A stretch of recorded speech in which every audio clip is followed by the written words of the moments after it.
Operation सिंदूर के बाद PM Narendra Modi एक अहम विदेश दौरे पर रवाना हो चुके हैं, जो रणनीतिक और कूटनीतिक दृष्टिकोण से काफी ज्यादा महत्वपूर्ण माना जा रहा है। ये यात्रा 5 दिनों की है, जिसमें प्रधानमंत्री 3 देशों साइप्रस, कनाडा और क्रोएशिया की यात्रा करेंगे। ये दौरा इसलिए भी खास है क्योंकि ये भारत की विदेश नीति में एक नई दिशा और गहराई का संकेत देता है। पीएम मोदी की ये यात्रा 15 जून को शुरू हुई और वो 19 जून को भारत लौटेंगे।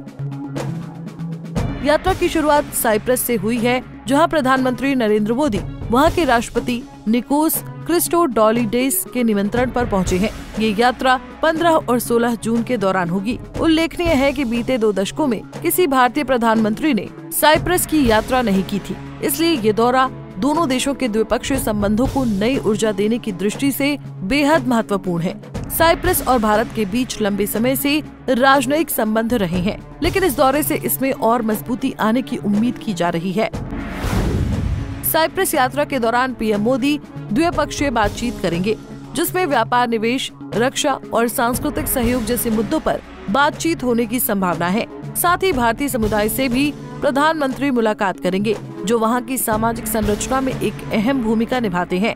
साइप्रस के बाद प्रधानमंत्री की यात्रा का अगला पड़ाव कनाडा है। वो 16 और 17 जून को कनाडा के कनानास्किस में आयोजित होने वाले G7 शिखर सम्मेलन में भाग लेंगे। कनाडा के प्रधानमंत्री मार्क कार्नी के निमंत्रण पर पीएम मोदी इस सम्मेलन में हिस्सा ले रहे हैं। ये लगातार छठा मौका है जब प्रधानमंत्री मोदी G7 समिट में शामिल हो रहे हैं। इस शिखर सम्मेलन में पीएम मोदी दुनिया की प्रमुख अर्थव्यवस्थाओं के नेताओं के साथ वैश्विक चुनौतियों पर चर्चा करेंगे। उसमें ऊर्जा, सुरक्षा, जलवायु परिवर्तन, कृत्रिम बुद्धिमत्ता और क्वांटम टेक्नोलॉजी जैसे अहम विषय शामिल होंगे। खासकर AI और ऊर्जा के आपसी संबंधों पर प्रधानमंत्री का फोकस रहने वाला है।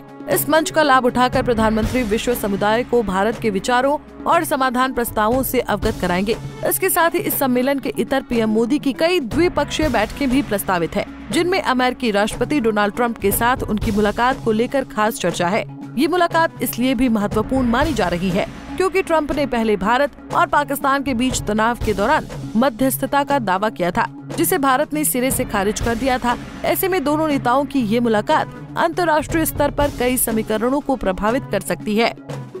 G7 सम्मेलन के बाद प्रधानमंत्री मोदी की यात्रा का अंतिम चरण क्रोएशिया में होगा। 18 जून को वो क्रोएशिया पहुंचेंगे, जहां वो क्रोएशिया के प्रधानमंत्री आंद्रेस प्लेनकोविच से मुलाकात करेंगे। ये ऐतिहासिक यात्रा होगी क्योंकि आज तक भारत के किसी भी प्रधानमंत्री ने क्रोएशिया की आधिकारिक यात्रा नहीं की है। क्रोएशिया यात्रा के दौरान दोनों देशों के बीच व्यापारिक संबंधों को आगे बढ़ाने के साथ साथ रक्षा सहयोग, विज्ञान और शिक्षा के क्षेत्रों में साझेदारी को मजबूत करने पर बल दिया जाएगा। प्रधानमंत्री का ये कदम भारत की यूरोप नीति को एक नया आयाम देगा और क्रोएशिया जैसे छोटे लेकिन रणनीतिक रूप से महत्वपूर्ण देशों के साथ रिश्तों को मजबूती प्रदान करेगा। इस यात्रा का एक और बड़ा उद्देश्य भारत की सॉफ्ट पावर और वैश्विक प्रभाव को और अधिक सुदृढ़ बनाना है।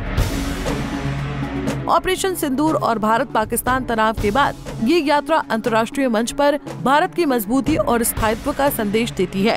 पीएम मोदी इस दौरे में भारतीय समुदाय से संवाद करेंगे, जिससे प्रवासी भारतीयों को ये विश्वास मिलेगा कि भारत सरकार उनके हितों के प्रति पूरी तरह से प्रतिबद्ध है। प्रधानमंत्री नरेंद्र मोदी की ये यात्रा केवल औपचारिक नहीं, बल्कि रणनीतिक और दीर्घकालिक दृष्टिकोण से भारत की वैश्विक भूमिका को सशक्त बनाने की दिशा में एक ठोस प्रयास है। साइप्रस, कनाडा और क्रोएशिया के साथ ये कूटनीतिक पहल वैश्विक राजनीति में भारत की निर्णायक भूमिका को और अधिक सुदृढ़ करती है।